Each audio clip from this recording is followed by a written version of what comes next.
mean for us, if you really think about AI agents are here and they're going to stay. This is just where we are at the moment. We can be an ostrich and put our head into the sand, but that's just what it is. This is the reality. And basically, AI agents are here for two major things that we are going to discuss today. One of them is how actually AI agents are taking over human discoverability. What does that mean? For example, how many of you have asked ChatGPT what to buy? Hands in the air, don't be shy. Yes, exactly. How many of you have asked ChatGPT compare some products? Exactly. And how many of you actually asked ChatGPT or any other AI product to buy it for me? Who was brave enough to give a credit card? No. Okay, I can read the room now. Okay, so this is one of the topics that we are going to discuss today. But the other one is that how AI agents actually helping humans when it comes to the marketing teams. Okay, so I have his wonderful panelists here, and without further ado, we are going to jump into the questions that we have prepared. So first, actually, I would like to really understand how the entire marketing funnel has changed. Has it even changed? And Arun, you volunteered for this question, so please share your insights. Did the marketing funnel change? How it has changed? How does it look right now? Thank you for the question. I didn't realize putting up my hand would mean the first to go, but it's okay. Take one for the team. I think this is a question with two lanes to look at. I think most often we confuse AI and the impact of AI purely in terms of how your brand is getting discovered by AI agents. That's one side of the coin. It's equally important to look at the other side of the coin, which is how is AI redefining or rebuilding marketing through agents to serve humans better. So it's a marketing to agents and marketing with agents. And I don't know how much time we'll have to go into each of these dimensions, but very quickly, I think marketing to agents, which is a discoverability, I think it's obviously an invisibility problem, a discoverability problem. As far as funnel is concerned, I think we need to look at, AI, is it going to replace your funnel? Definitely no, that's probably a overselling here. Is it just a channel? Probably not there either. It's an underselling of the impact. So the truth, as always, is somewhere in between, right? It's not a channel, it's bigger than a channel, but is it going to replace your funnel? Definitely not. So then what is it doing? I like to think of AI or agents as sort of forking the funnel into two distinct parts. There is a agent mediated or a machine funnel, which is really a real-time matching of what's information out there. But there's also a human funnel, which is really about trust and brand and emotions and judgment and things like that. So there is a machine funnel and then there is an AI funnel, and each has a place, especially in discoverability versus middle of the funnel versus conversion. So I know I don't want to eat up into too much of time, so I will pause at that and then give others a chance. Yeah, thank you so much. So, Charu, now we are talking about the Charu Sethi, yes. We are talking about funnels, and so what do you think? I actually would like to dig a bit deeper into funnels, and I definitely agree that there are going to be like two ways of looking at this. But when it comes to different industries, what do you think, which industry is going to be the one that is jumping on the AI agent and discoverability, and which one is going to kind of like still follow the traditional funnel? I think it is, I wouldn't classify by industry, but what I'm seeing right now is the organizations that are more agile to change and are adopting AI faster. So I'll give you an example why that is happening. I work at Open Router. It is one API into 400 models, and we know that we're using different models, right? Claude, ChatGPT, Frontier Labs, OpenWave. So we are, it's an AI native company. For someone like us that's build up AI native, from scratch. It's very easy to adopt AI, various different go-to-market engineering capabilities, and have a fully AI-enabled approach. However, because what is fully AI, right? Fully AI is an agent comes looking to your website and your website should be ready. I'm just talking content perspective. Agent comes looking at your website and your website is fully ready to not just show content, but to transact with the agent. And so just one aspect on that is that an agent comes to your website, the fact that it is able to reach you is infrastructure question, the fact that it's able to read you is an engineering question, the fact that it is able to verify you is a data question, and the fact that it is able to transact with you is a product question. So this is really, the whole company structure. It's not a marketing issue, it's not a CMO problem. This is, so marketing apparently controls the outcome, but it's the product team and the engineering team who have to provide the input, and that's not in our control. So I would say if, the fastest change is happening in organizations like OpenRouter, where we are kind of building marketing, and not just marketing, product infrastructure from scratch to align to the, I would say, agentic economy, and agentic marketing is just one part of it. Okay, thank you so much. So it's quite interesting when we thinking about that. When you are a brand, and you must be already taking into consideration the readability of the website. Now, but is there anything else, if you are a brand or the marketer at this moment, you could also pay attention to of course, readability is important, but is there anything else that the brands can do, or everybody just should focus on making sure that their website is like super agent ready? I think that's the term that we are using. Or can the brands do something else? And I welcome Jacqueline to share your opinion about the brand and what brands should do and what does brand intelligence mean. So I think if you think about the age we're living now, I think brands is actually way more important than before, right? If you think about just, let's say 10, 15 years ago, the way we do search, I actually think company website is a waste of time. Because the truth is, ask any younger new gen consumer, do they look at their website? No. When they want to buy any products, they ask their friends. This would be the same behavior with AI agents, right? If your brand can't be discovered by the AI agents, your brand is invisible. So the truth is, it's not about having the best website in the world, but you must make sure that your brand credibility must continue to evolve outside and inside. I think the biggest failure for most companies and brands today is because they can't adapt to the change. So companies who didn't even think about digital transformation in the last 10 years are falling behind. If you think about the simple way of how BlackBerry and Nokia have fallen off the earth, it's because of their innovation. Now, if you think about adapting in the AI age, Charo just mentioned really something quite significant. It's not about you being able to market in the right channel. You must prepare the whole organization. And I think once you have the so-called the artificial intelligence, in this case, I mean, I used to think chatbot is bloody waste of time. Whenever you talk to chatbot in the bank, you just want to strangle the bank, right? And that's really what AI can do or not do. Now, if you don't train your AI agents well enough, it cannot do anything for you. It means any organization must prepare yourself to be able to actually manage the agents. An agent is not one. It can be multi-agents, it can be agents doing different stuff. It also means training your people to be able to use the tool. It also means being able to understand what consumers are doing. My son is 23, and I can tell you he has never looked at a single website of any company products that he buys. Instagram is probably the only channel, and Snapchat for him to look at, and understanding where products are, and TikTok, if you may, right? So if you think about things in the age of AI, companies have to understand this change, and we're still in the evolution of change. I don't think we're there yet.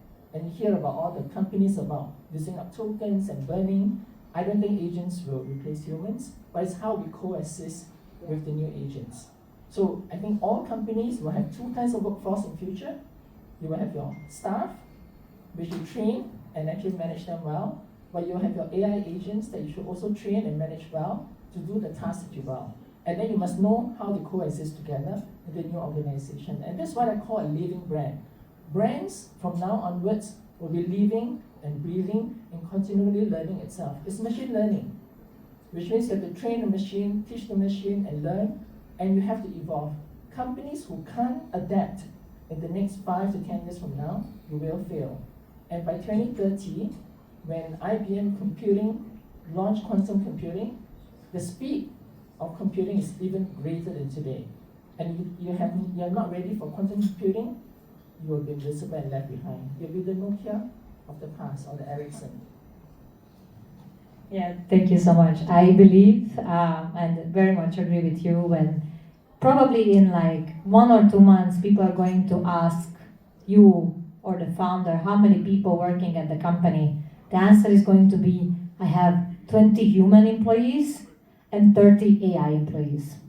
This is, so I definitely agree with that. Now, let's talk about how do actually marketing organizations are going to achieve something like that? Because it sounds, in a way, easy. Yes, I hire 20 AI employees, but what do we really have to do, or how do we prepare all of these marketing organizations to be ready for the AI? What is the first thing we need to do? Do we have to build the foundation first, or the AI first? What are the first agents to build?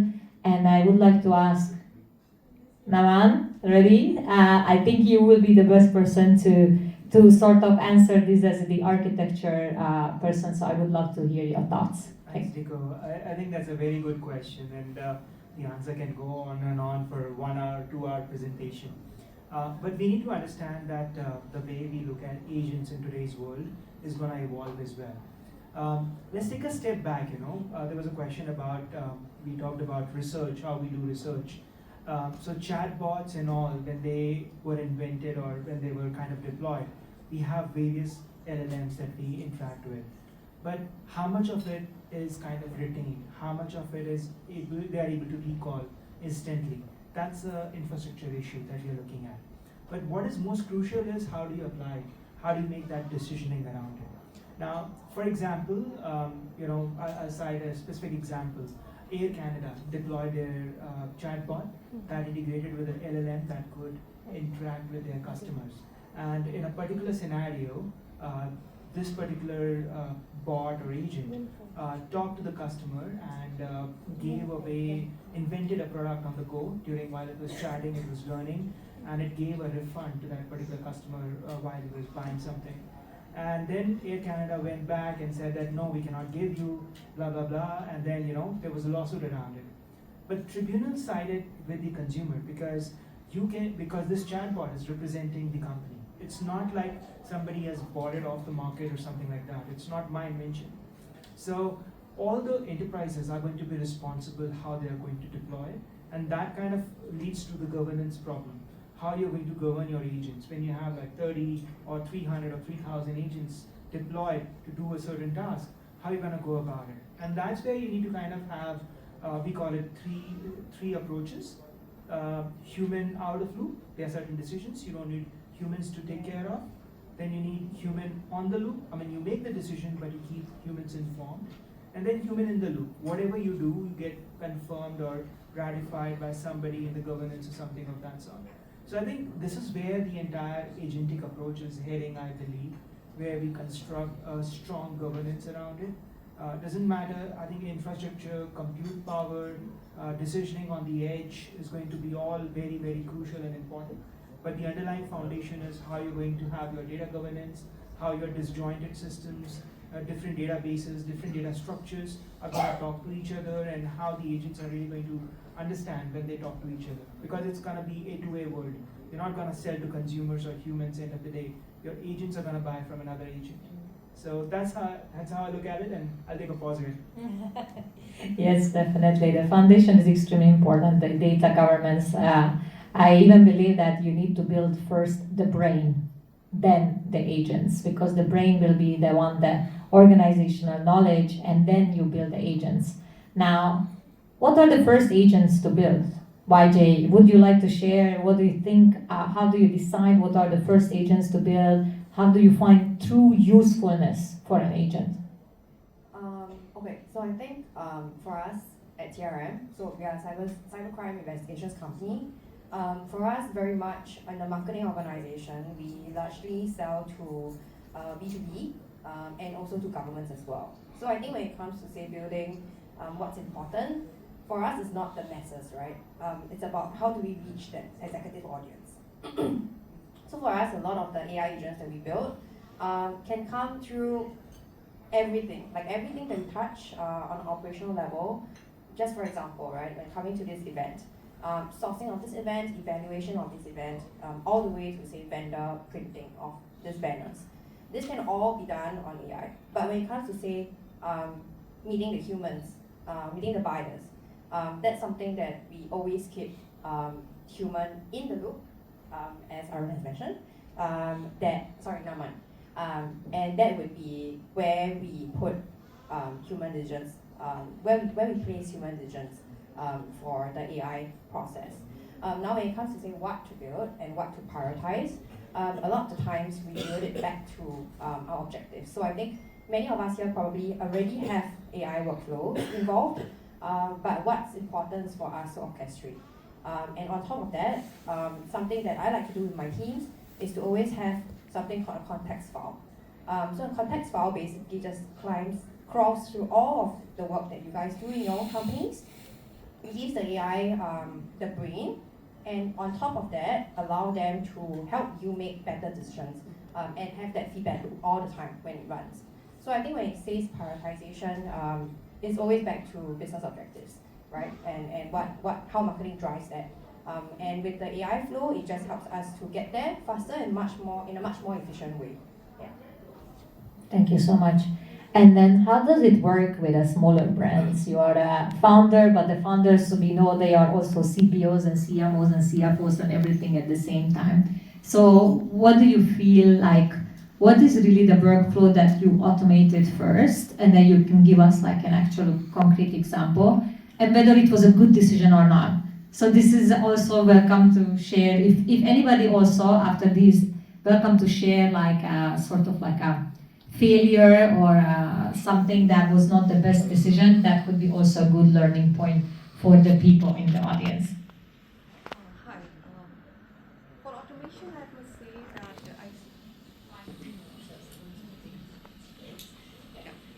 good question, Nico. Automation, we started with automating the content, how we are sharing content on our social media. And initial steps were automating to Hootsuite. And that time we experimented various types of content, how we can automate it. And the results were okay, but what I missed was the engagement part. So that was the failure part, that though the content was shared, but the engagement was not the way it should have been. So things are changing, AI agents are there, and now we can do the automation by combining with email automation plus SEO automation plus content automation, and everything combined, we can create a nice setup of marketing. But again, failure can happen, and where we are missing the branding part, where we are missing the story part. So we have to make sure that while we are doing automation, we are sharing the authentic stories and we are sharing the correct information so that it is reaching to the right crowd. So that education is very important, and then it will be more effective.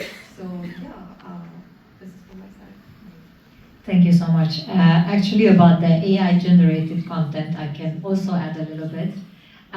Because of course we've been doing content as NAS Daily the last 10 years. And when it comes to content specifically for social media, we actually still believe that it's good when you have a human. You have a human on camera, like a talent, either a host or somebody is narrating the story, and also like a human editor, because AI cannot do very great things with the editing skill for an AI agent is not there yet.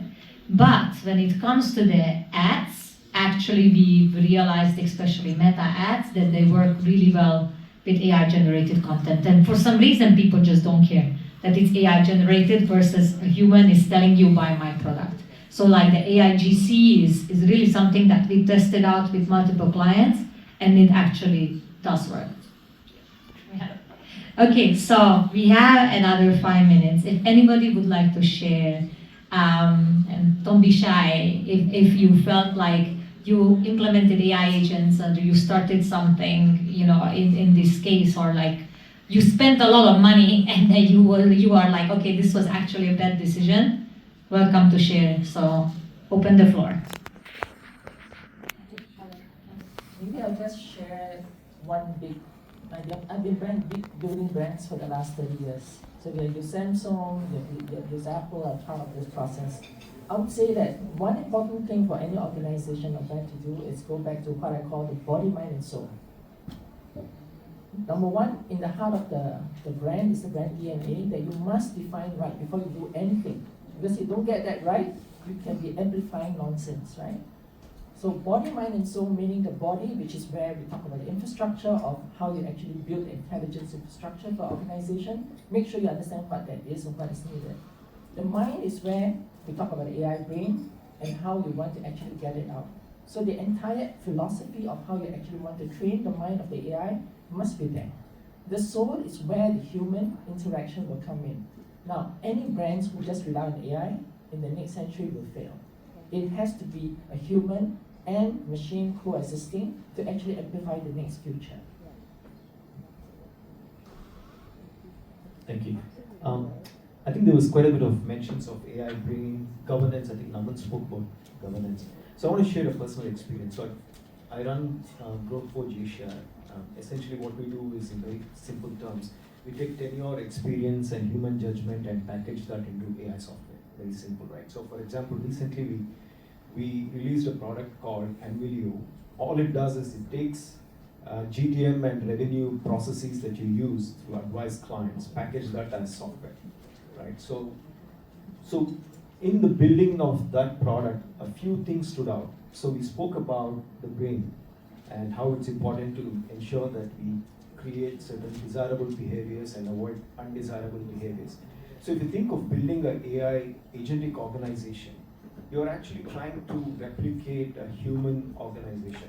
So when you build a human organization, one of the key things that you always look for is what is the organizational culture. So when you're replacing that with an agentic organization, it therefore naturally follows that you must also be thinking about what is the culture for the agentic organization. Nobody thinks of the agentic organization's culture because we're all in such a mad rush to try out the new tools, put out the latest agent out there. But I think it's time for us to take a pause and ask ourselves, we are putting together so many different agents. Each agent, if it's a single function agent, it's probably okay. But if you want to build an organization which has multiple agents, you got to find a way to create that organizational culture around these agents, which ensures that different agents behave coherently. There are certain behaviors you want them to replicate consistently day in and day out, right? So I'll give you an example. So this GTM advisor, Anvilio, what it does is, for example, if you are let's say a CRO, and you're looking at, let's say, 3 weeks out into the quarter, your pipeline is only about 70%, and you're trying to figure out what can I do. If you go to a McKinsey consultant, so we started off with the persona of a McKinsey consultant, and we built the whole agentic organization culture based on that persona and desirable behaviors and negative behaviors you want to avoid, stuff like that. Why is that important? If you go ask a McKinsey consultant or any reasonable consultant, no consultant will tell you your pipeline is bad, so go fire the CRO or go fire the VP of sales. No consultant will tell you this. But today an AI agent will do that if you don't put guardrails in place. So if you really want to build a good agentic organization with a good culture, these are the things you need to take care of. Build the governance.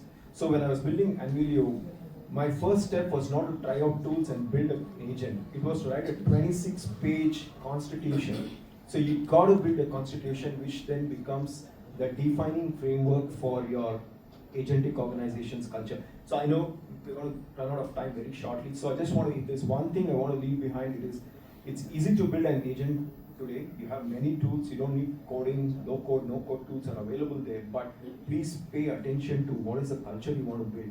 Write down the constitution first for that organization. Make sure every agent you build adheres to that constitution, adheres to that behavioral pattern. Otherwise, you're going to be in trouble. Wow, beautiful. I think let's clap, guys. Beautiful sharing.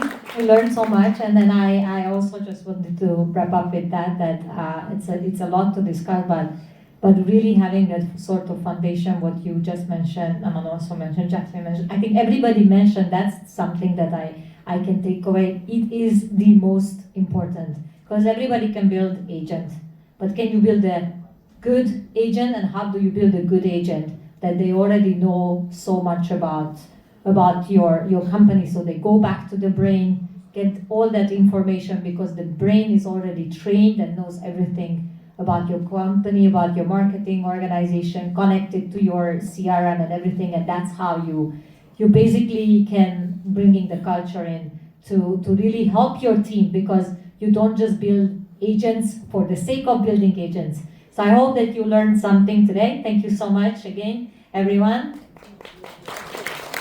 Thank you. We were on time. Only 1 minute late.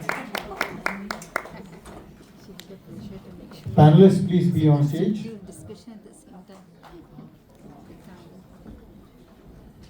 Well, we invited you. Until we say no, you can't step down. Okay, I will have mementos presented to all the panelists. Ildiko, you will do the honors of presenting to Wai Wang for her contribution. This is a special way of saying thank you.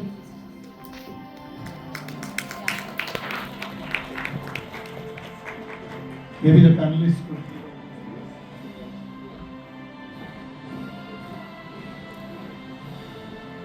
Next we have Arun Kawale for his contribution.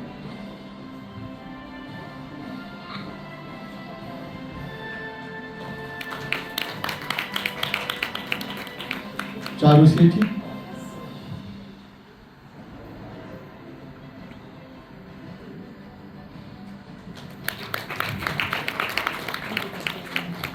Naman Gupta.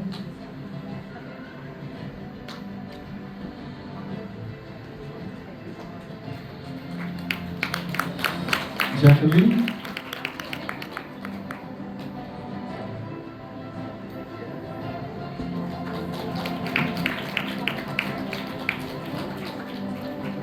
Charu Mehrotra.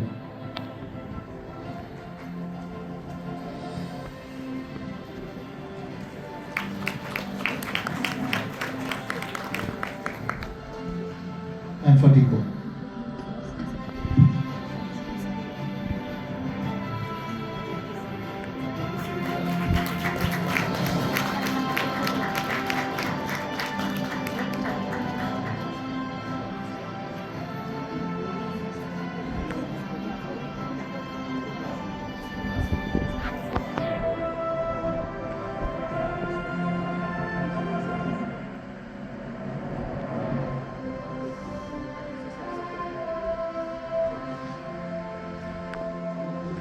All right, Diko, please be on stage for a few more moments. Other panelists will take their seats.